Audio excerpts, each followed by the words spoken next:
Gadsden Doe, identified as Laytwan Brown, who went by the name of Tuan. Twan was a free spirit with a quick sense of humor who disappeared around the age of 20. He was last seen on Mother's Day in 1998, near his home in Zion, Illinois. No one expected that they would never see him again, especially his 18-year-old sister, who was really close to her brother, describing him as a young Michael Jordan. She said her brother had gone to her cousin's house to get his hair braided. They reported that a friend picked him up from there, and that was the last time anyone saw him again. Shortly before, they know that Twan had decided to move to Kenosha, Wisconsin in 1998 for a fresh start. His home in Kenosha was located about 20 minutes away from where he was found. His family thought he'd just fallen out of contact and was busy. It took about 6 months, and then they reported him missing. It would be 2 decades and a DNA sample later before his family would find out that Tuan had been 700 miles away in Gadsden, Alabama, on May 28, 1998, when a fisherman found him. He'd been beaten, burned, and shot. It was pretty brutal. They estimated he'd been in the water for at least a couple of months, but likely a year. This estimate further complicated the act of trying to get his name back, as he was found only 18 days after he actually went missing. Kenosha was located about 20 minutes away from where he had been living in Zion, Illinois. They tried to find his name, paying for a reconstruction that involved a fully reconstructed jawline. However, this entailed a bit of guesswork, and his mandible was never recovered. They knew so little about the young man that they'd found. They did know that he had good dental care. He had no fillings or even any cavities. They could tell that he was in the habit of using his teeth to open bottles.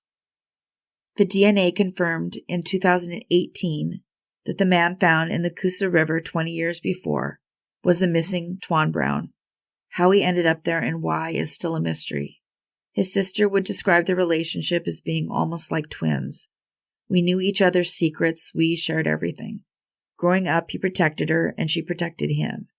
She said he was a popular guy with no known enemies. His sister said that as the years passed, she would feel pain when she'd look and see people who looked a little bit like her brother. It always made her heart skip a beat, wondering if someone she saw was him, and if she would ever see him again. She had long suspected he was gone, but accepting the truth has been hard. His sister made a heartfelt plea that anyone who knows something about what happened to Twan, please call in a tip. The news reports regarding her brother have been heartbreaking. She said she can't rest until she knows what happened to him. The number is on your screen. Laytwan Brown went unidentified for 19 years.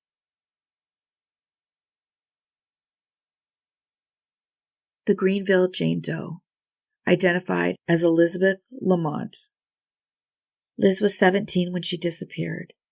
She either disappeared on November 22, 1984, or April 6, 1985. There's conflicting reports. She was participating in a program at the Youth Development Center in Manchester, New Hampshire. She left that final day after seeing a counselor at the center and was supposed to be on her way to Gill Stadium, possibly for work, but she never arrived. The Youth Development Center never reported her as being missing. They simply closed her case and their services the month that she turned 18.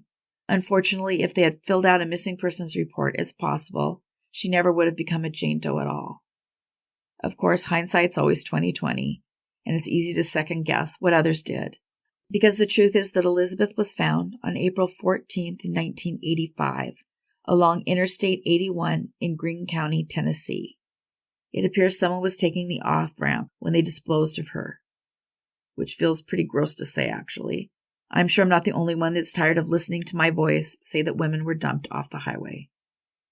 The cause of death was ruled to be foul play, and they named blunt force trauma. They estimated that she'd been there about 3 weeks before she was found. They were able to note that she had been pregnant, miscarrying likely just a few days before her life was taken. The case went to the Tennessee Bureau of Investigators. They tried to identify her for decades, but to no avail. Liz was finally listed as a missing person when a tip was called in to the TBI after a press conference that was addressing long unnamed does.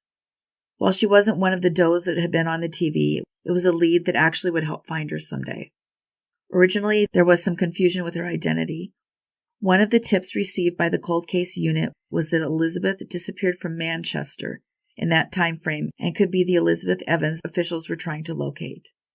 In that case, Elizabeth Evans had been listed as the spouse of murder suspect Bob Evans in a 1980 police report.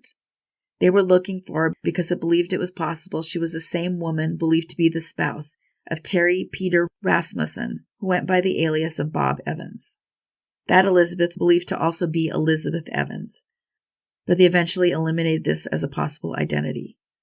The woman they were looking for and thought she may be was most likely Marlise Elizabeth Honeychurch, who was identified as the adult victim found with 3 children in the Bear Creek murders, also known as the Allenstown Four. The mix-up was likely fortunate for Elizabeth. While it wasn't her, it got her listed as a missing persons in 2017, 32 years after she went missing. And because she was now finally a missing person, she caught the attention of Manchester police detectives who then spoke with personnel at the program she belonged to, as well as Liz's family. All of them confirmed that her disappearance happened and that they had not reported her missing. If reasons for this were given, they haven't been released. This led police to obtain DNA from her 2 brothers, resulting in the identification of the remains in Tennessee. She was identified in November of 2018. It's a good reminder that so many of these does were never reported missing, for a large variety of reasons.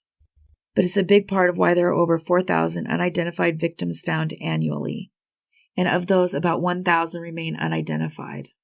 DNA's helped a lot, but it's still a huge problem, sadly, and it's expensive to run DNA.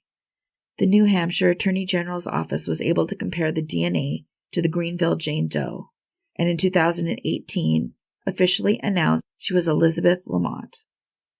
Elizabeth went unidentified for 33 years. Thanks everybody for watching and listening. We have new episodes every Monday and Thursday. Take care of yourselves and each other.